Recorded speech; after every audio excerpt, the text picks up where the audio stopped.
Welcome to story board.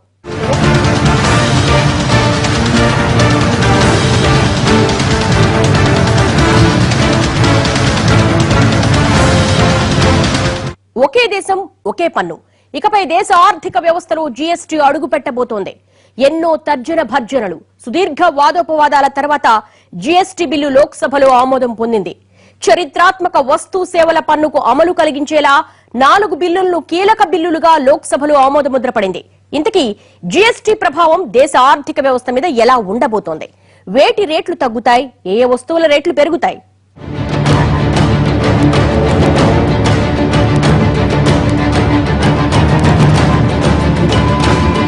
దేశవ్యాప్తంగా ఒకే రకమైన పన్ను వసూలు చేయాలన్న ప్రతిపాదనలోంచి పుట్టుకొచ్చిన అంశమే జీఎస్టీ. జీఎస్టీ అంటే గూడ్స్ అండ్ సర్వీసెస్ ట్యాక్స్. తెలుగులో చెప్పాలంటే వస్తు సేవల పన్ను. 15 ఏళ్లకు పైగా ఈ విధమైన పన్నుల విధానం అమల్లోకి రావడానికి ప్రయత్నిస్తోంది. 2011లో యూపీఏ హయాంలో నాటి విత్త మంత్రి పి చిదంబరం ఈ బిల్లు గురించి ఆ బడ్జెట్లో ప్రతిపాదించారు. కానీ ఆ తర్వాత దీని గురించిన చర్చే జరగలేదు. కానీ మోడీ సర్కార్ పీఠమెక్కిన తర్వాత దేశవ్యాప్తంగా జీఎస్టీ అమల్లోకి తీసుకురావడానికి ప్రయత్నాలు మొదలయ్యాయి.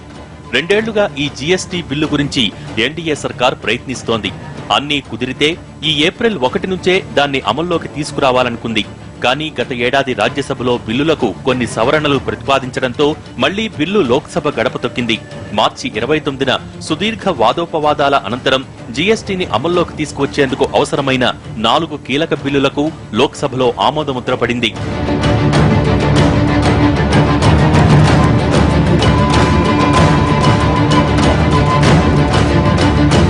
ఉగాది పర్వదినం రోజున నూతన భారత్లో నూతన చట్టం ఆమోదించినందుకు దేశ ప్రజలందరికీ నరేంద్ర మోడీ అభినందనలని మోడీ తన ట్విట్టర్లో పోస్ట్ చేశారు. మొత్తంగా జీఎస్టీకి మార్గం సుగమం కావడంతో భారత ఆర్థిక వ్యవస్థ మరో గొప్ప మేలి ప్రారంభానికి సిద్ధమవుతోంది. బుధవారం సభలో 7 గంటలకు పైగా సుదీర్ఘ చర్చల అనంతరం కేంద్ర జీఎస్టీ, సమీకృత జీఎస్టీ, కేంద్రపాలిత ప్రాంతాల జీఎస్టీ, రాష్ట్రాలకు నష్టపరిహారం చెల్లింపు బిల్లులకు అంగీకారం తెలిపింది. ప్రతిపక్షాలు ప్రవేశపెట్టిన సవరణ తీర్మానాలన్నీ వీగిపోయాయి. 2 తీర్మానాలను ఓటింగ్ ద్వారా, మిగిలిన వాటిని మూజువాణి ఓటు ద్వారా సభ తిరస్కరించింది. తృణమూల్, సమాజ్వాదీ, అన్నాడీఎంకేలు మద్దతు తెలపడంతో బిల్లులు లోక్సభలో ఆమోదం పొందాయి. దీంతో మరోసారి రాజ్యసభ ముంగిటకు వెళ్లనున్నాయి. అక్కడ కూడా ఆమోదం పొంది రాష్ట్రపతి అంగీకార ముద్ర పడితే జూలై 1 నుంచే ఈ జీఎస్టీ అమల్లోకి వస్తుంది. దీంతో ఒకే దేశం ఒకే పన్ను అమలు చేయాలన్న కేంద్ర సంకల్పం నెరవేరుతుంది.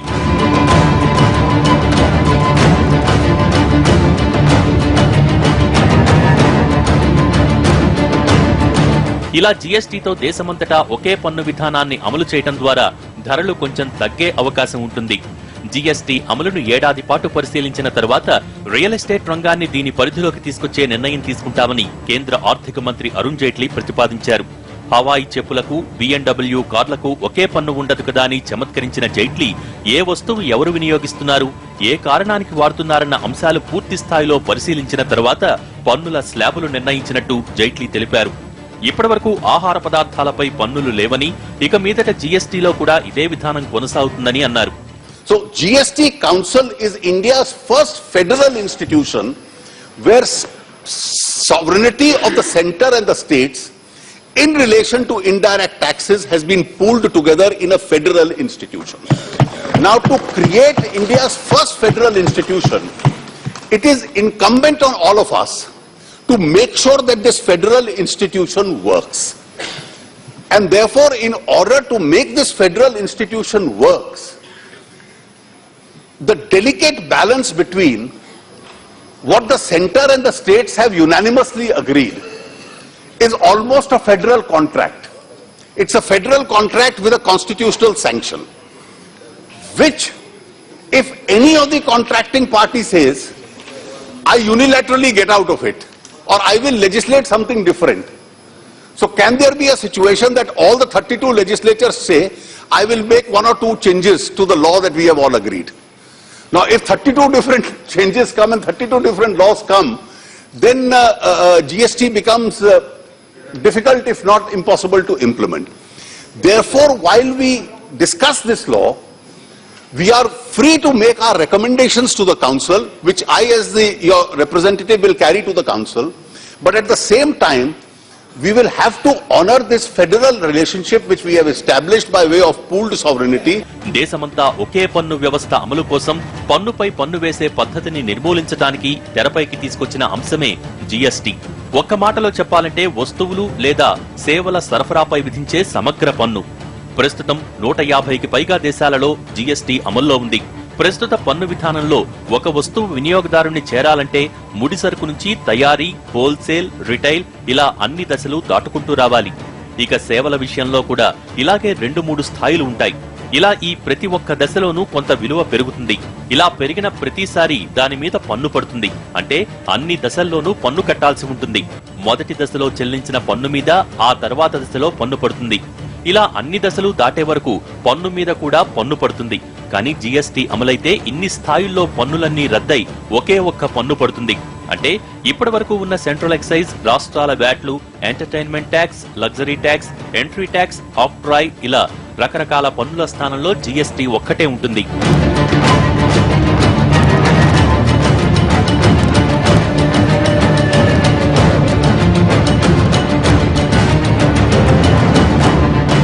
ఇలాంటి సౌలభ్యమే కాదు, జీఎస్టీతో పన్నుల వసూలు కూడా చాలా సులభంగా మారుతుంది. పన్నుల ఎగవేతను చాలా వరకు అరికట్టవచ్చు. పన్నుల విధానం పారదర్శకంగా ఉంటుంది. అంతేకాదు కొన్ని రకాల వస్తువులపై పన్ను భారం గణనీయంగా తగ్గుతుంది. దీంతో ఆ వస్తువుల ధరలు బాగా తగ్గే అవకాశం కూడా ఉంది. ఇక ఇప్పటి వరకు ఉన్నట్టుగా ఆహార ధాన్యాలు, పాలు, కూరగాయలు, పండ్లు, గుడ్లు, చికెన్, మటన్ వంటి నిత్యావసరాలపైన ఎలాంటి పన్నులు ఉండకపోవచ్చు. అయితే అన్ని వస్తువులపైన ఒకే జీఎస్టీ అమల్లోకి రాదు. వస్తువుల వినియోగం, వాటి అవసరాలను బట్టి జీఎస్టీని 4 కేటగిరీలుగా విభజించారు. అంటే జీఎస్టీలో 5%, 12%, 18%, 28% ఇలా 4 స్లాబులుంటాయి. ఇందులో 5% స్లాబులోకి వంట నూనెలు, మసాలా దినుసులు, టీ, కాఫీ పొడి వంటి నిత్యావసరాలు వస్తాయి. ఇక 12% స్లాబులోకి కంప్యూటర్లు, ప్రాసెస్డ్ ఆహార పదార్థాలు, ఎలక్ట్రానిక్స్ వంటివి వస్తాయి. ఇక 18% స్లాబ్లోకి సబ్బులు, నూనెలు, షేవింగ్ సామాన్లు, ఇతర కాస్మెటిక్స్ వంటివి వస్తాయి. ఇక అన్నింటికన్నా ఎక్కువ స్లాబ్ అయిన 28% కిందకి లగ్జరీ వస్తువులైన పొగాకు ఉత్పత్తులు వంటి విలాస వస్తువులు, ఇతర విలాస సేవలు వస్తాయి. మొత్తంగా ఇకపై అమల్లోకి వచ్చే జీఎస్టీతో ఫాస్ట్ మూవింగ్ కన్స్యూమర్ గూడ్స్ ధరలు బాగా తగ్గుతాయి. అంటే సబ్బులు, షాంపులు, బిస్కెట్లు, చాక్లెట్లు, బ్రెడ్లు, బ్యాటరీలు, ఇతర మేకప్ సామాన్లు, రెస్టారెంట్ భోజనాలు, చిన్న కార్లు, డిటిహెచ్ డిష్లు, పెన్నులు, సైకిళ్లు వంటి వాటి రేట్లు బాగా తగ్గుతాయి. ఇక లగ్జరీ కార్లు, పొగాకు ఉత్పత్తులు, లగ్జరీ హోటల్ రూమ్ ధరలు, కొన్ని రకాల ఎనర్జీ డ్రింకుల వంటి వాటి రేట్లు పెరుగుతాయి.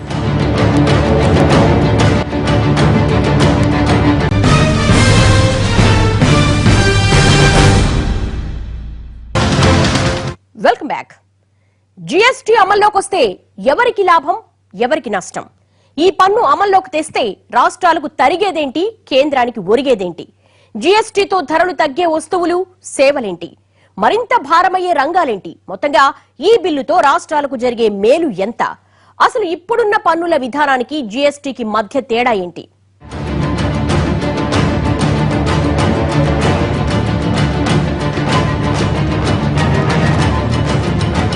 127 కోట్ల మంది ప్రజలు, 29 రాష్ట్రాలు, అతిపెద్ద ప్రజాస్వామ్యం. ఇంత పెద్ద వ్యవస్థ నడపటానికి పన్నుల ఆదాయమే ప్రధానం. గల్ఫ్ వంటి దేశాలకు చమురు అమ్మకం ద్వారా భారీగా ఆదాయం వస్తుంది కాబట్టి ఆ దేశంలో పన్నులు విధించరు. కానీ మన దేశానికి ఇలాంటి ఆదాయ మార్గం లేకపోవడంతో ప్రజల ఆదాయం మీద, వాళ్లు కొనుగోలు చేసే వస్తువుల మీద, వారు వినియోగించుకునే వస్తువులు, సేవల మీద, వారి ఆస్తుల మీద, సంపద మీద పన్నులు వేయగా వచ్చిన ఆదాయంతో దేశాన్ని పాలిస్తున్నారు. కానీ ఇప్పటి వరకు ఉన్న పన్నుల విధానం చాలా సంక్లిష్టంగా ఉంటూ వస్తోంది. ఇందులో కేంద్రం పన్నులు వేరేగా, రాష్ట్రం విధించే పన్నులు వేరేగా ఉంటున్నాయి. ఆ పన్నుల ఆదాయాన్ని కేంద్ర, రాష్ట్ర ప్రభుత్వాలు నైష్పత్తికంగా పంచుకుంటూ వస్తున్నాయి. ఈ విధానంలో ఒక వస్తువు మీద అనేక స్థాయిల్లో పన్నులు చెల్లిస్తూ రావటం వల్ల అంతిమంగా ఒకే వస్తువు మీద ఎన్నోసార్లు పన్నుల భారం పడి అది చివరకు వినియోగదారుడి దగ్గరకొచ్చేసరికి దాని ధర మరింతగా పెరిగిపోతోంది. కానీ జీఎస్టీ అమల్లోకొస్తే ఇలా ఒకే వస్తువు మీద పన్ను చెల్లించాల్సిన పని ఉండదు. అంటే ఆ వస్తువు ధర వినియోగదారుడికి చేరేసరికి తక్కువగా ఉంటుందన్నమాట.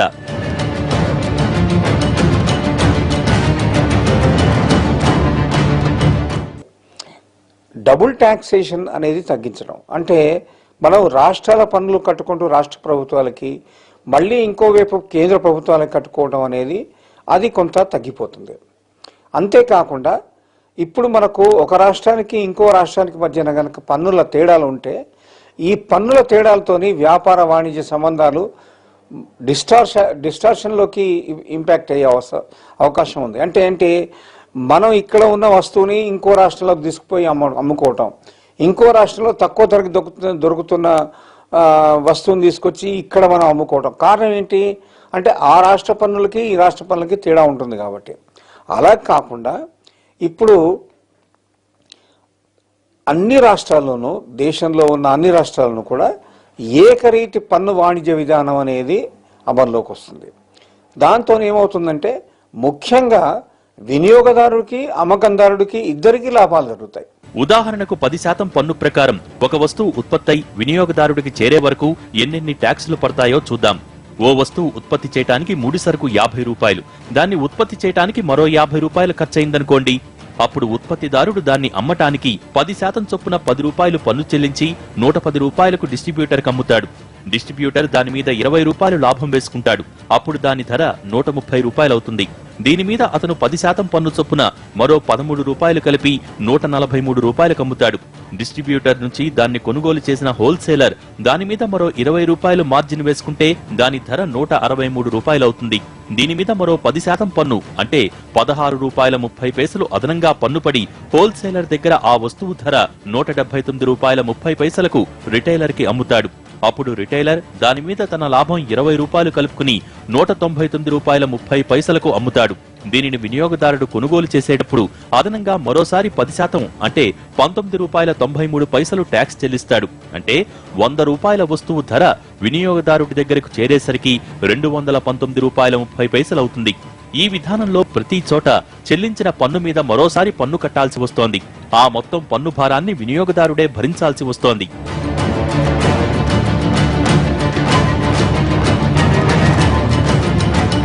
ఇదే 10% పన్ను జీఎస్టీ ద్వారా అమల్లోకి వస్తే ఇదే వస్తువు ధర ఎంతవుతుందో చూద్దాం.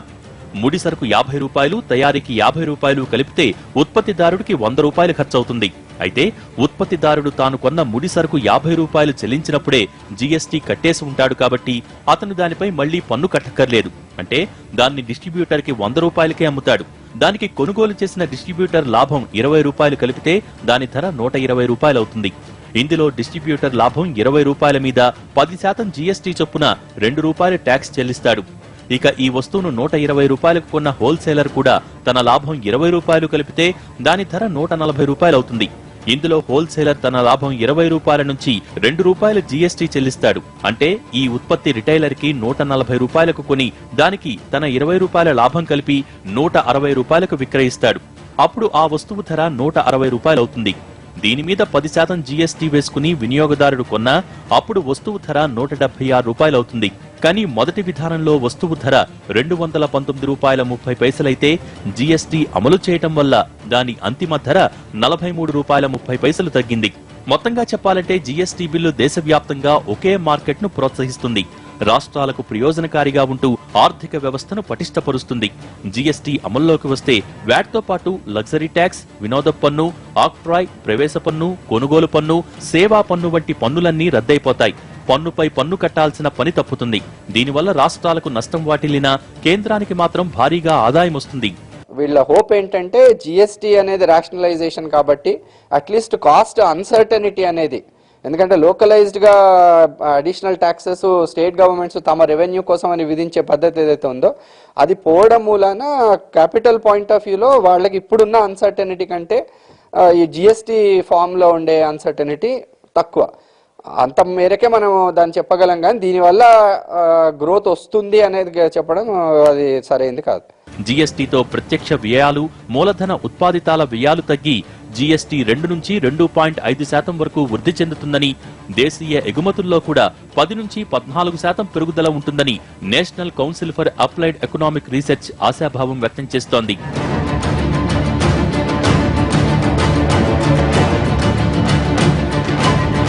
జీఎస్టీ అమలయ్యే తొలి 2 ఏళ్లలో రాష్ట్రాలు తమకు నష్టం వస్తుందని భావించినప్పుడు ఆ నష్టాన్ని పూడ్చుకునేందుకు సరుకుల ఉత్పత్తి స్థానంలో జీఎస్టీకి అదనంగా 1% పన్ను విధించుకునే అవకాశం ఉంటుంది.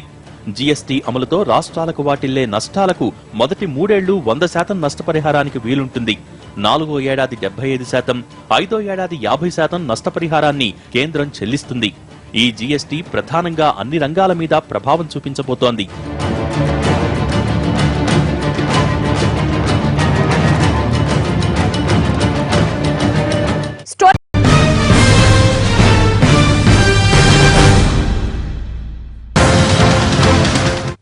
Welcome back. ఈ జీఎస్టీ బిల్లు వస్తే రాష్ట్రాల ఆదాయానికి గండి పడుతుందా? అందుకే రాష్ట్రాలు ఈ బిల్లును వ్యతిరేకిస్తున్నాయా? ఏకీకృత బిల్లును అమల్లోకి తీసుకొస్తే ప్రతికూల ప్రభావం పడే రాష్ట్రాలేంటి? లాభాల బాట పట్టే రాష్ట్రాలేంటి? అన్నిటికీ మించి సామాన్యుడి వ్యక్తిగత అవసరాల మీద ఎలాంటి ప్రభావం పడుతుంది? బంగారం, పెట్రోల్ వంటి నిత్యావసరాలు ఎలా ప్రభావితమవుతాయి?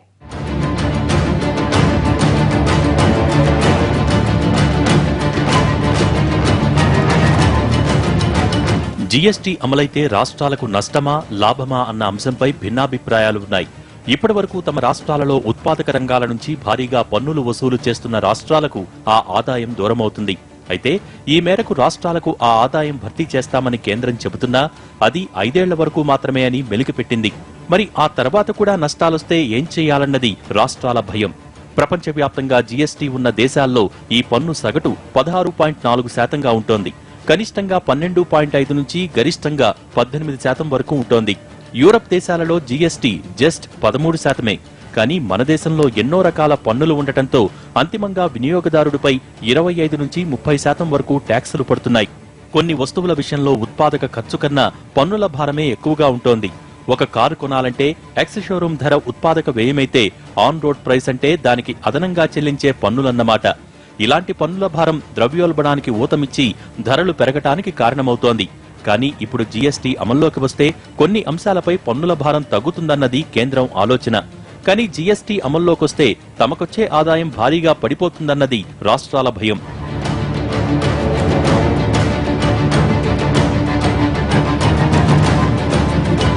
జీఎస్టీ అమల్లోకొస్తే రాష్ట్రాలకు ఇప్పటివరకు వస్తున్న వ్యాట్ ఆదాయం దూరమైపోతుందన్న భయం. ఆ ఆదాయం జీఎస్టీతో వెళ్లిపోతుంది కాబట్టి నిధుల కోసం రాష్ట్రాలన్నీ కేంద్రం ముందు చేయి చాచాల్సిన పరిస్థితి ఏర్పడుతుంది. ఇది ఫెడరల్ స్ఫూర్తికి విరుద్ధం. ఇప్పటివరకు కేంద్రం పన్నుల ఆదాయం, రాష్ట్రాల పన్నుల ఆదాయం, స్థానిక పన్నులు ఉండేవి.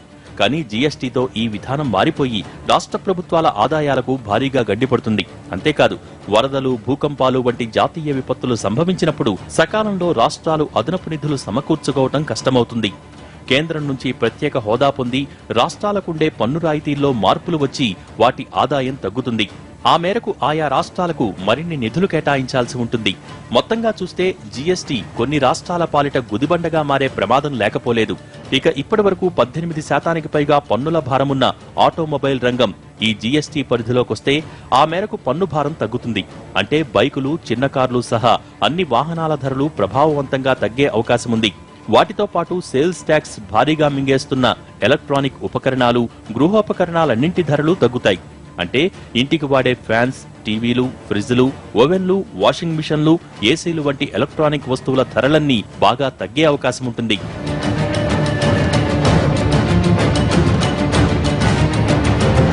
ఇక సొంతిళ్లు కొనుక్కోవాలనుకునే వారికి కాస్తంత వెసులుబాటు ఉంటుంది. రియాల్టీ సంస్థలు నిర్మించే వివిధ ప్రాజెక్టులకు నాన్ క్రెడిటబుల్ ట్యాక్సులు చెల్లిస్తున్నాయి. ఇవన్నీ ఒక్కో రాష్ట్రంలో ఒక్కోలా ఉంటాయి. ఇప్పుడు ఇవన్నీ ఒకే పన్ను కిందకు వస్తాయి కాబట్టి రియాల్టీ డెవలపర్ల నిర్మాణ వ్యయం తగ్గుతుంది. ఆ మేరకు ఇళ్లు, ప్లాట్లు కొనుక్కోవాలనే వారికి తక్కువ ధరలో అందుబాటులోకి వస్తాయి. దీంతో పాటు పన్ను తప్పించుకుని బ్లాక్ మనీ భారీగా పోగుపడే రియల్ ఎస్టేట్ రంగంలో నల్లధనం అరికట్టడానికి కూడా ఈ జీఎస్టీ దోహదం చేస్తుంది. కానీ రియల్ ఎస్టేట్ వ్యాపారులకు మాత్రం భారీగా నష్టాలు వస్తాయని వాళ్లు ఈ బిల్లును తీవ్రంగా వ్యతిరేకిస్తున్నారు. ఇన్సూరెన్స్ ట్యాక్స్ బర్డెన్ అంటే పన్ను విధించే చోట సోర్స్ ఎక్కడ ఉంది, దాన్ని ఆ బర్డెన్ ఎవరికి పోతుంది అనేది ముందు లెక్కించేసి అది ఇన్సూరెన్స్ బర్డెన్ రెండు ఒకే చోట కాకుండా ఎక్కడైతే పన్ను విధిస్తున్నారో, ఎక్కడైతే వాళ్ళ భారం పడుతుందో దాన్ని తగ్గించే విధంగా అది తీసుకుంటారు. దీంట్లో ఇప్పుడు జిఎస్టీ వల్ల ముఖ్యంగా మనకిప్పుడు అభివృద్ధి చెందుతున్న రంగాలకి చాలా అద్భుతమైన అవకాశాలు ఉన్నాయి. ముఖ్యంగా ఇప్పుడు మన ఐటీ, ఫార్మా, సిమెంటు, కన్స్ట్రక్షన్ ఈ రంగాలన్నింటిలో కూడా మనకు ధరలు తగ్గే అవకాశం ఉంది. జీఎస్టీ ముసాయిదాలో ఈ కామర్స్ లావాదేవీలకు ప్రత్యేక పన్ను విధానాలు అమలు చేయనున్నారు. దీంతో అమెజాన్, ఫ్లిప్కార్ట్ వంటి ఆన్లైన్ పోర్టళ్లలో కొనుగోలు చేసే వస్తువులపై పన్నులు తక్కువగా ఉంటాయి. ఇది ఈ రంగాన్ని మరింత విస్తరించేలా చేస్తుంది. ప్రస్తుతం దేశవ్యాప్తంగా ఏటా 33,000 కోట్ల వ్యాపారం చేస్తున్న ఈ కామర్స్ రంగం 2020 నాటికల్లా 2 లక్షల కోట్లకు వృద్ధి చెందుతుందని భావిస్తున్నారు. ఇక వీటితో పాటు ట్రావెల్, టూరిజం, హాస్పిటాలిటీ రంగాలలో ఇప్పటివరకు ఎన్నో రకాల పన్నులు చెల్లిస్తూ వస్తున్నారు. ముఖ్యంగా కొన్ని స్టార్ హోటల్స్ లో బిల్లులో 25% వరకు లగ్జరీ ట్యాక్సులు చెల్లించాల్సి వస్తోంది. అంతేకాదు రెస్టారెంట్లు, హోటల్స్ లో బిల్లుల్లో service tax, service charge, VAT వంటివి ఉండవు. అన్నీ కలిసి ఒకే పన్ను రూపంలో ఉంటాయి. దీంతో 2-3 పన్నులకు బదులు ఒకే పన్ను చెల్లిస్తే సరిపోతుంది. ఇది వాళ్ళ స్టోరీ బోర్డ్. మరో అంశంతో మళ్ళీ కలుద్దాం. నమస్తే.